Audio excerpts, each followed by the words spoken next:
Hello and welcome to you as we celebrate the 18th Sunday in the season of Trinity. Our Bible reading this week is the parable of the wedding banquet.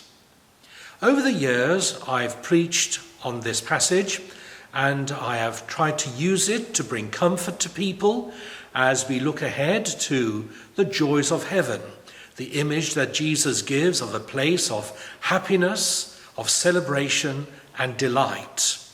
But having said that, the reading has quite a serious message as well, because it talks about those who are in and those who are out of favor with God. And over the years, and maybe even centuries, people have tried to work out who these different groups are. I guess there's been a desire to make sure that we are part of the group who's in. Well, there are two things we can do to work out what Jesus had in mind.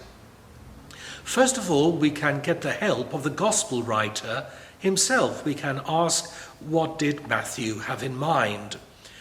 By looking at what he included just before this reading and what he included in his gospel immediately afterwards.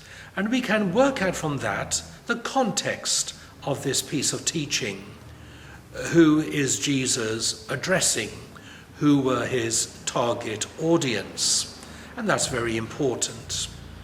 The other thing we can do is remember the great themes of the Gospels, the great subjects that Jesus was passionate about. And when we focus in on one particular piece of teaching, what we learn from it has to be in keeping with what Jesus is preaching and talking about throughout the gospel.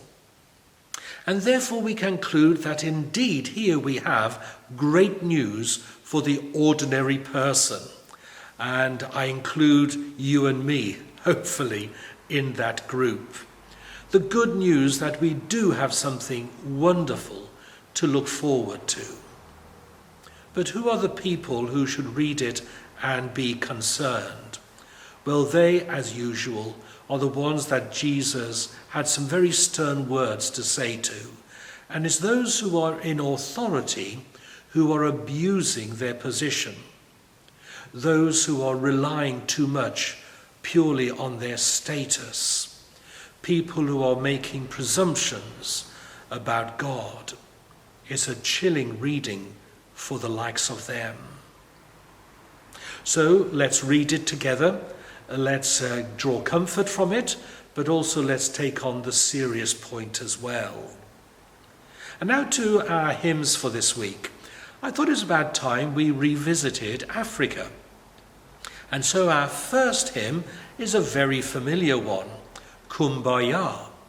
Now you might remember this song from many years ago. It's a kind of song you would hear with someone playing the guitar around a campfire. Well, the version I've found is different. It's a very strong version with verses that I hadn't come across before. The video itself may be slightly dated, and I'm sorry to say there are no lyrics for you to follow, although I'm sure you can join in with the chorus. But I hope that you will appreciate it and enjoy it as much as I did when I first came across it. And then our second hymn, again, is from Africa, and I think the setting is a Roman Catholic service. And it's a choir singing joyfully the words of the creed, the statement of what we as Christians believe. The song goes on for just over 6 minutes, so there is plenty for us to enjoy. So once more, welcome to our service.